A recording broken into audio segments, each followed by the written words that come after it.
Hey there, y'all. This is Jack, and today we're discussing Sternritter v. the Visionary Gremmy. I am not going to try to pronounce his last name. I cannot Tominax. My apologies. I can't pronounce his last name. But yeah, we're going to go into his character, and I want to say a very, very interesting character with a very, very OP power. So yeah, actually, before we go into the character analysis, let me know what your guys' most favorite and least favorite moments of Gremmy. I'd be very curious to hear what y'all have to say. And also, one more question.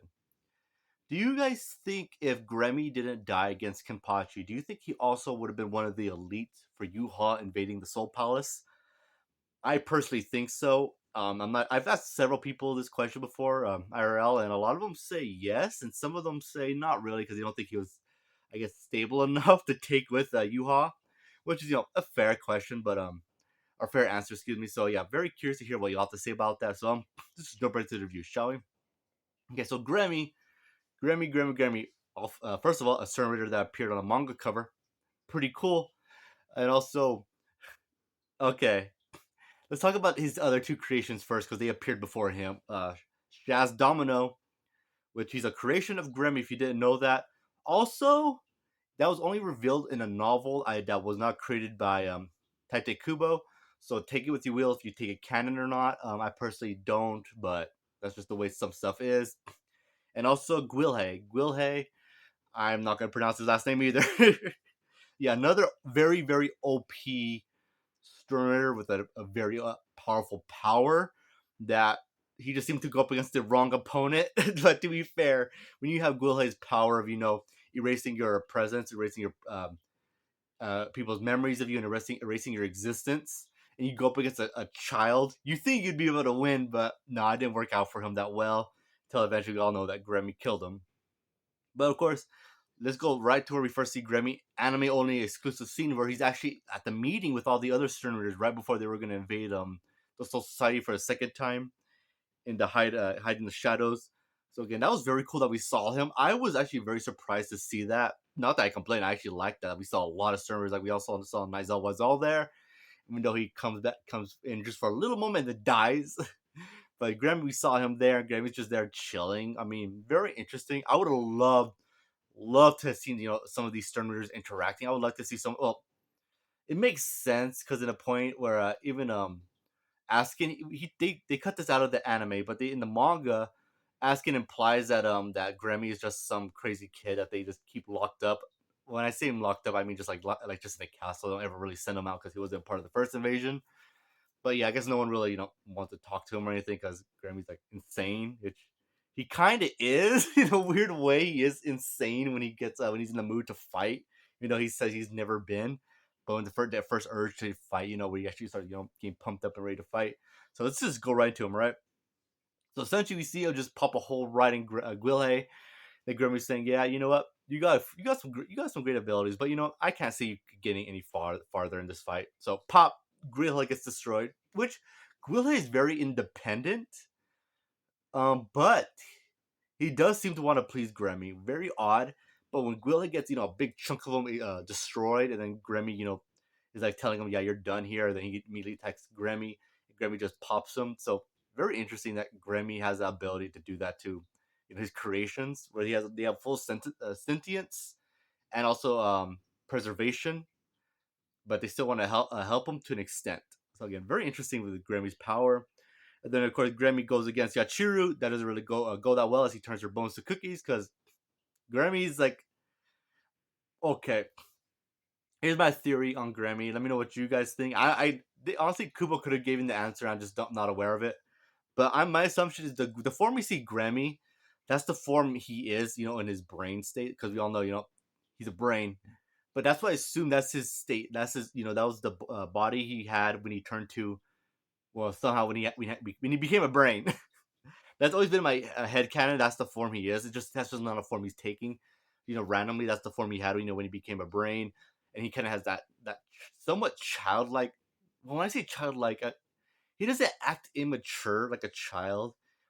The only time he kind of does is when Kimpachi's getting the best of him. But before that, Grammy's just acting like somewhat like childish. Like it's hard to explain because he doesn't act childlike, but he's like in that realm of like being like a child.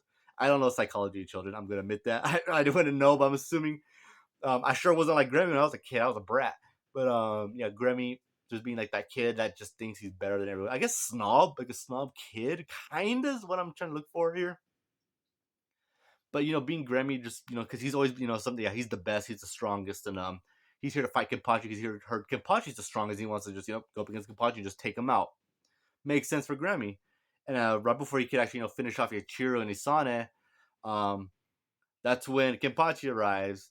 And also another thing, I wish they kept this official, like in the anime and manga where Gremmy killed Rose and not Isane, uh, Rose and Kisuke, not Kisuke, Rose and Kise.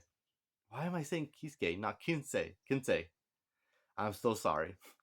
Yeah, but when he killed them and he's like, yeah, they're already dead, and then he suddenly goes checks on them and they're dead. So I wish that they stayed dead, because it just shows the gravity of the situation of Grammy's abilities and 1,000 Year Blood War, with Kisuke and Rose being dead. But yeah, then they kind of stayed dead till Gazelle. Giselle, excuse me, Giselle. Why am I getting their names wrong all of a sudden? I did Giselle, but not too long ago. Giselle goes in and turns them to zombies. So presumably they were dead, but then Giselle got the bodies after Isane let them go somehow. I'm assuming Isane just assumed they stayed dead, so she went off to go help, and then Giselle just snatched them. That makes the most sense to me. But then, of course, we get that amazing fight. Again, amazing animation here with Gremmy versus Kenpachi. A very, very cool fight, gotta say, with Gremmy just summoning lava, pillars of metal, a cube of water, trapping Kenpachi, just sinking him in, which was good. But again, you're going up against the Kenpachi, the strongest. This is after Kenpachi trained, so things are going to go that well for you, Gremmy. And then Gremmy gets a good idea here, which is actually pretty smart, where Gremmy splits himself up into two Gremmys, and he says, yeah, his power is doubled, summons a massive meteor. And he tells Kenpachi this, which is obviously a lie at this point, right? Where Gremmy says, okay, with both of our imaginations, it's double the power, but Kenpachi, just say you managed to kill us. That meteor is still coming down. You are not going to be able to stop that. When that meteor comes down, it's going to destroy everyone, and I'm going to be the last one standing. Very, very powerful, I gotta say, with Gremmy being able to do that. And it's stuff that they took on in manga is where we get a bunch of people's reaction to the meteor. Like we always see the back of Yuha's head, but we see Hoshwald and Askin and Basby. We don't get that in the anime, which is unfortunate, but it's only one episode, so I'll take what I can get. And of course, Kenpachi, activates Nozarashi, boom, destroys it and tells Gremmy, yeah, there is nothing I can't cut. There's nothing I can't, destroy. And Gremmy, another good part on Gremmy, where he summons a pocket dimension that simulates space, and he wraps it in Kenpachi. Kenpachi's gone. And Gremmy's like, yeah, that's it, Yeah, you can't get out of there, but Kenpachi just obviously breaks out of it. Because, yeah, not even space can contain the Kenpachi. And then Gremmy sends more, like, suicidal clones, which all simultaneously just explode around Kenpachi. And boom, right there. And that's still not enough, which irritates Gremmy. Gremmy gets very, very irritated because throughout this fight, when Kenpachi and Gremmy are, kind of throwing hands with each other, Gremmy starts, realizing like it's gonna take a lot more than him to just, to be able to defeat Kenpachi. And as Kenpachi is actually just slashing around Gremmy, Kenpachi just stops and says, "Hey, wait, are you done already? Like, why'd you just stop fighting? Did you just imagine yourself just dying there?" And Gremmy just like, kind of snaps back into reality, thinking, he's like, okay, thank you, Kabachi. I almost imagine myself losing there because if he imagines himself actually dying, it's gonna happen. That's how good his power is. Very good, but double-edged sword for sure. And then that's when he kind of gets his rejuvenation. Throws more down with Kapachi, summons the meteor. So again, good stuff there. I gotta say with Gremmy, and then of course that's when Kenpachi destroys the clones and he's ready. He's standing there. Gremmy's like, yeah, you know what? I gotta be something stronger than you to just destroy you.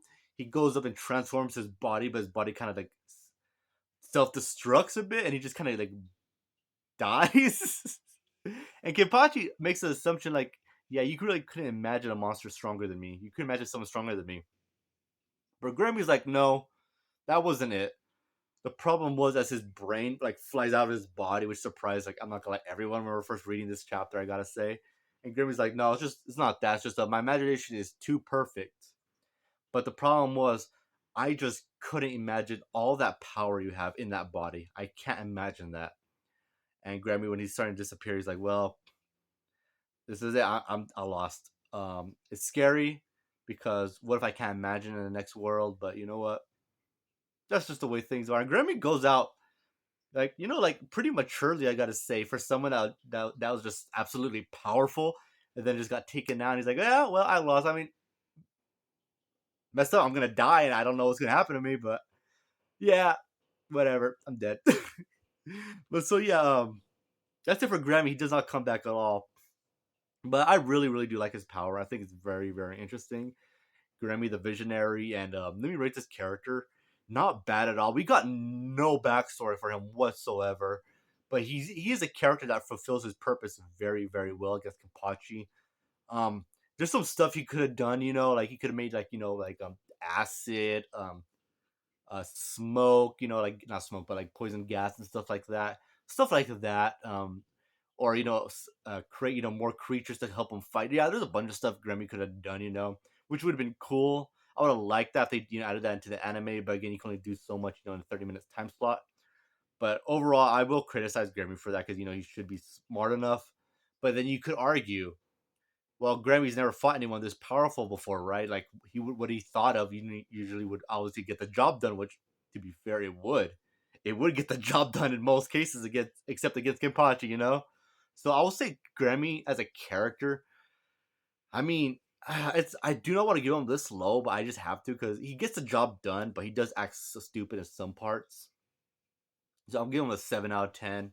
So yeah, it's very unfortunate, but yeah, that's my review of the character. Very good, but could have been better and should have been better to be honest. And also, I just want to say, yeah, with my headcanon, do I think if he somehow survived, would he have went up with Yuha? Only if he defeated Kenpachi, I think he would have went up with Yuha. If he was just doing that, just walking around doing nothing, Yuha probably wouldn't have taken him up. To be fair, Askin got taken up, and he wasn't really fighting. So I guess there's a chance, but I just assumed that Grammy was like, yeah, I'll just take care of Kenpachi because he's the strongest, and I want to test out my power, because I usually just take care of these guys like nothing, and he got beat. But yeah, let me know what you guys think of Grammy. Let me know what your least favorite moment of Kenpachi. I'm so sorry, of Grammy. Let me tell you mine. All right, my favorite part is Grammy again. Grammy being somewhat mature. Again, I'm assuming for his age, I guess for his apparent age, being like pretty chill in a sense where he's like mostly reasonable for the most part. My least favorite part, he could have done more with his imagination. He legit could have done more, and he should have done more. So yeah, 7 out of 10. I really enjoyed the character, and I'm glad what they did with him. And we got some pretty sweet AMVs with Grammy. So anyway, that concludes my review of Grammy. Let me know what you guys think of him, and yeah, that's Sternritter V the Visionary. Talk to you guys later. See ya.